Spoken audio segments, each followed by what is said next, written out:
Hey, what's going on, everybody? Jedi270 here from RX and TX911gear.com. What I'm going to talk to you about, we've done a video before on these three rifles. You're looking at the lowers of the King Arms, the KWA, the WE, and the KWA LM4. We've gone over the different parts, what's steel, what's not, and we've done a comparison, but not from this angle that I'm doing this video on. Booby M4'S, that's the murder for hire team out in the Bay Area of Cali. He and I were sitting talking today that there needs to be videos done. I'm putting this one out as my first one. He'll more than likely be making one of his own. We as gas gun users have been fighting against AEG users for a long time. Now all of a sudden it seems like all of us gas users are fighting amongst each other as to what's better or what's not. Booby's telling me in North Cali that the King Arms is not a very well accepted rifle. And there's a reason for this. One, it breaks its loading nozzle in the first 500 rounds. We know why. And two, its magazine, even though it's a 50 round capacity, can only be loaded to 48 to avoid this.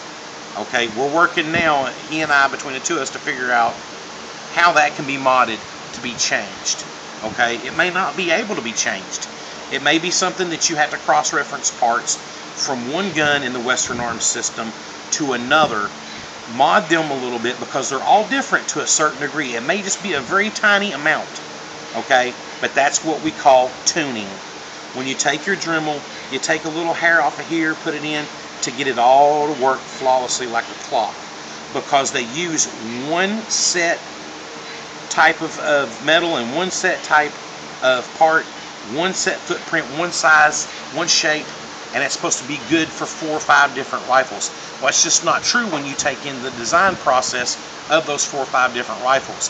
So you have to tune them to mesh them to get them to run like a clock. Okay, now, that being said, before I confuse anyone, this is the aluminum hammer stock that comes with the King Arms.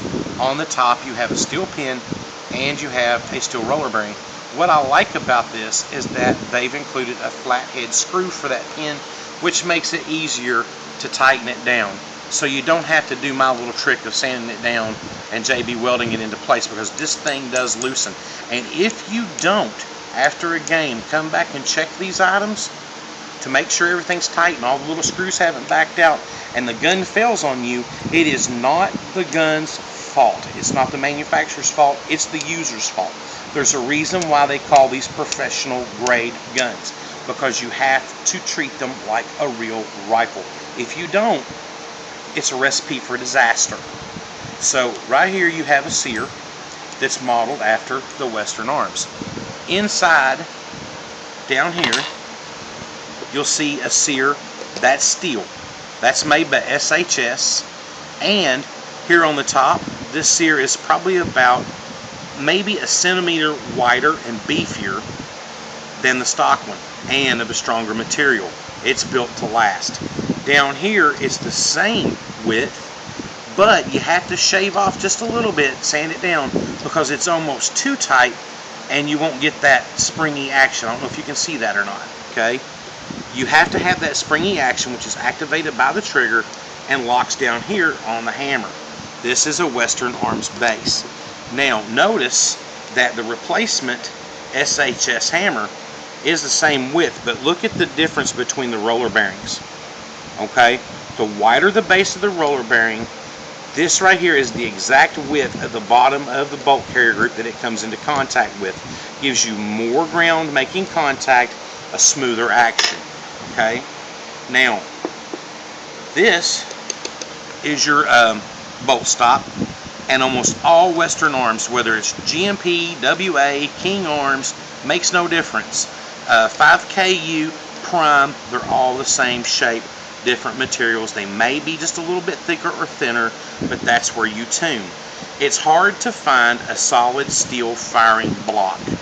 Prime does make them, but they generally only work in Prime lowers. And then when you get a Prime lower, we're talking almost $500–600 just for a lower. Sometimes you can get lucky and get them on sale and get an upper and a lower, but only 1,500 of those are made a year. So therefore, they are extremely expensive And if you go buying prime parts from like Airsoft Global without knowing, you end up buying parts you cannot use. And these steel parts are harder to tune than aluminum. Now, that's Western Arms. This is the WE. WE runs off the old AFC Toy Tech line. We had the AWSS, which was closed bolt. Now you have the new open bolt. Notice it has a smaller roller bearing, which isn't bad. This is a zinc alloy hammer. Okay, your hammer lock, which is almost identical to the Western Arms. What's the difference? This little jut right here. So in theory, and you have to look into it to see if this little jut is needed, and I'd say that it is with the design of their bolt carrier group. If you cut that off, you've got a GMP, but that's what makes it proprietary to their system. Also, if you look right here, this is your buffer lock. This is the only buffer lock that I have seen to date. I may be wrong, there may be others, but this is the only one I have seen that is 100% identical to the real steel. No block, recess, drilled, set. This is what a real steel buffer lock looks like. This could be a real steel buffer with the addition of weights. It is mil-spec in diameter, size, and material. Okay? There are weights inside a real steel to counter the firearm. Okay, now your trigger box and everything on the WE is all self-contained inside here. This is steel. All these other parts in here aren't. The WE is probably one of the easiest guns to upgrade and tech, because once you get into this box, the parts are just plug and play. RA Tech makes a great drop-in system with a steel outer box and all the internal steel. $158 at airsoftglobal.com. I'm going to try to figure out how to get them for RX and TX 911 gear. Try to get them in the States, which helps out a little bit more. But you basically just take this one out and drop the other one in. Boom, you're done. Plug and play. I love WE. There's a lot of things with WE that people don't like, and there's things that they do. I'm telling you, it's the nozzle or the mag. Now, everybody's new kid on the block that they're loving, this is the KWA. Now, I want you to look very closely at this hammer, okay? And then, I want you to look at the Western Arms hammer. There is a big difference between material, this is steel, and the beefiness here, okay? This has to be this wide because the bolt carrier group of this rifle, the bolt carrier group of the WE, and the Western Arms, the King Arms and the GMP, all of them are a little bit different in circumference. The WE is different with some of the outer functions of the bolt carrier group, and the KWA is different in some sizes. That's how they get proprietary. You can't run one any other. Okay, now down in here is your sear. It looks almost exactly from here like the sear of a Western Arms. It may have a hook somewhere, but the Western Arms doesn't, and it's cleverly designed in there to make it proprietary. Up here you have your hammer lock. You can tell the top is scalloped like so, because this has to run with their bolt carrier groups and their hammers and everything else has to clear and make that function. Okay, so this is a little bit different, but if you look closely, they're almost identical. Everything, what I'm trying to get at, guys, whether it be KWA, Western Arms based, they're almost all identical to a certain degree with small little changes to make them unique to their own gun, but they're basically the same thing, meaning the nozzle and the mag make or break the gun. Now, this is what you need to run and the body right here is for the KWA mag.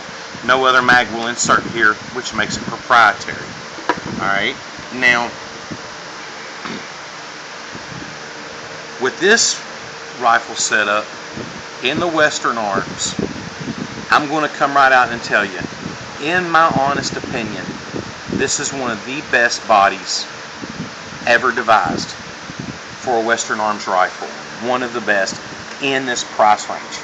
The only thing better, in my opinion, is the Inakatsu. Okay? Why? It's lightweight. It doesn't wear on you to carry it around in the field all day long. It widely accepts all Western Arms platform aftermarket parts that you can pick and choose at your leisure, with the exception of Prime, and with the exception of the buffer lock, which you can tell that's a little bit different. And this is a GMP buffer lock. See how it's square? Alright, that's the difference. That's where the King Arms is different from the GMP, and vice versa. These, King Arms, GMP. This is your firing pin. Both of them are not steel. But to give you some kind of an idea, look how almost identical they are. There you go. Now, what causes the King Arms to break its loading nozzle? An inferior plastic. You can take a GMP stock loading nozzle, put the King Arms valve locker in there, or valve blocker, to give you that high-low, and run it in this gun, no problem. In their bolt carrier group, no problem. You can still run their mags, no problem. You're still going to run into the problem of having the full 50 rounds in the magazine, because the loading nozzle just cannot jam up in there and get it and push it out the feed ramp. Alright, so what happens is it ends up just bashing the crap out of the end of that loading nozzle. Iron airsoft will not work in the King Arms. Why? They call it a barrel extension. Basically, we're going to look at the KWAs.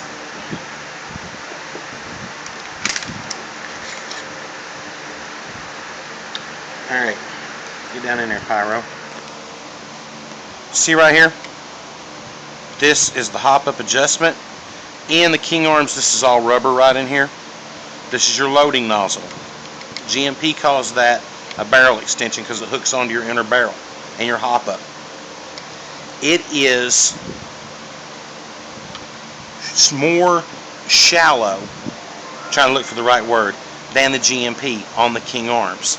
So when the iron airsoft nozzle comes up, the center of the nozzle, the gas area, bumps into the BB and shoves it up underneath here to where it won't load.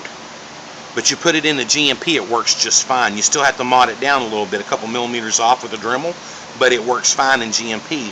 Why? Because here on the GMP, this is a deeper feed ramp. That's why.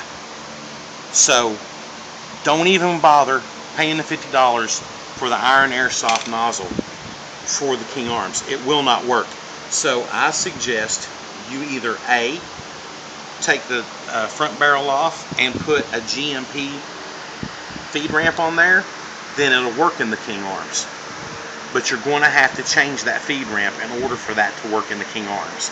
Is it worth it? No, not really. Some people say that you can take that loading nozzle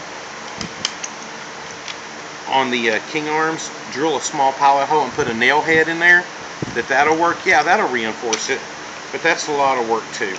So, see, that's another thing about KWA that I don't like, is their charging handle. It doesn't act right. So, that being said, guys, it's the magazine and the nozzle. If you want the King Arms to perform like a top-notch gun, then you change the nozzle to GMP or Element. Get rid of the original King Arms nozzle, throw it in the trash. Do not load the last two in the mag and you're golden. Okay, you shouldn't have any problems whatsoever, especially after you upgrade to steel internals. You have got easily a $600 to $700 gas blowback rifle. You have the pro of being lightweight, the really super nice trademarks. You can't go wrong with King Arms. So don't knock King Arms anymore, not to me. Okay, KWA, if you're going to run this gun and not do any teching to it, this is the gun for you. Totally awesome. WE, go and get that steel drop in. This gun will last you a lifetime and never fail you. One of the easiest magazines to work on. If it leaks, you just take it apart, oil it up, throw it back together, you're fine. There's no reason why you should have a leaky WE mag. They're too easy to work on. So later we'll get into another video where we're starting to discuss this battle amongst gas blowback players. Guys, it's got to stop because it's getting tiresome to do the video, answer the questions, and everything else. Now, a random quickie. This guy just sent me a message about his WOC challenge kit. He was talking about the bolt carrier group on the back. Sorry dude, you're going to have a whole brand new nozzle, because they don't sell that little tiny piece, and it's going to take you forever to find it, and by the time you do and pay shipping, you could have had a brand new nozzle. Just buy a brand new Element nozzle, go on to Airsoft RX, look it up, pick it up, put it in your cart, we'll ship it to you, and we'll fix you right up. This is the Jedi. Thanks for watching.